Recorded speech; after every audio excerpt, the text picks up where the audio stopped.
So ഇന്നത്തെ വീഡിയോയിൽ ഞാൻ ഒരു സ്ട്രേഞ്ചറിനെ മീറ്റ് ചെയ്തതിൻ്റെ കഥയാണ്. ഞാൻ ഇതേപോലെ ട്രെയിനിൽ വച്ച് നാട്ടിലായിരുന്നപ്പോഴും ഒരു ടീമിനെ മീറ്റ് ചെയ്തിട്ടുണ്ടായിരുന്നു. അതിൻ്റെ വീഡിയോ ഞാൻ അപ്ലോഡ് ചെയ്തിട്ടുണ്ട്. അത് കുറച്ചധികമായി, ഒരു 1 ഇയർ മുമ്പ്. അപ്പോൾ ഇന്ന് ഞാൻ മീറ്റ് ചെയ്ത ആളുടെ പേര് എംറിക്. പുള്ളി ന്യൂയോർക്കിൽ താമസിക്കുകയാണ്.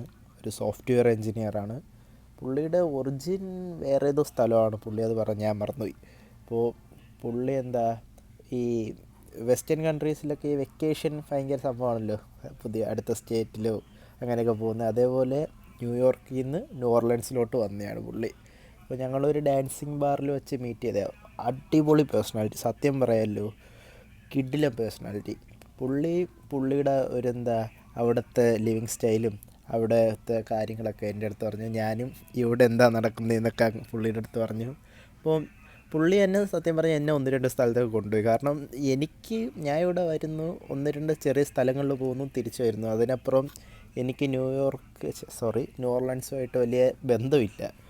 പക്ഷേ പുള്ളി അങ്ങനെയല്ല, പുള്ളി കുറേ അധികം സ്ഥലത്തുണ്ട്. ഇത് ഒരു ഓൾഡ് സ്കൂൾ പ്ലേയിങ് സെൻ്ററാണ്, ലൈക്ക് ഒരു പണ്ടത്തെ രീതിക്ക്. പുള്ളി പറഞ്ഞു, ഇത് എൻ്റെ അടുത്ത് ഫസ്റ്റ് പറഞ്ഞ കാര്യം, നീ ഒരു അമേരിക്കൻ പെണ്ണിനെ വളയ്ക്കുന്നുണ്ടെങ്കിൽ നീ ഇവിടെ എന്തായാലും കൊണ്ടുവരണം, അല്ലെങ്കിൽ ഈ ഒരു ഗെയിം എന്തായാലും കളിപ്പിച്ചേ പറ്റുമെന്നാണ്.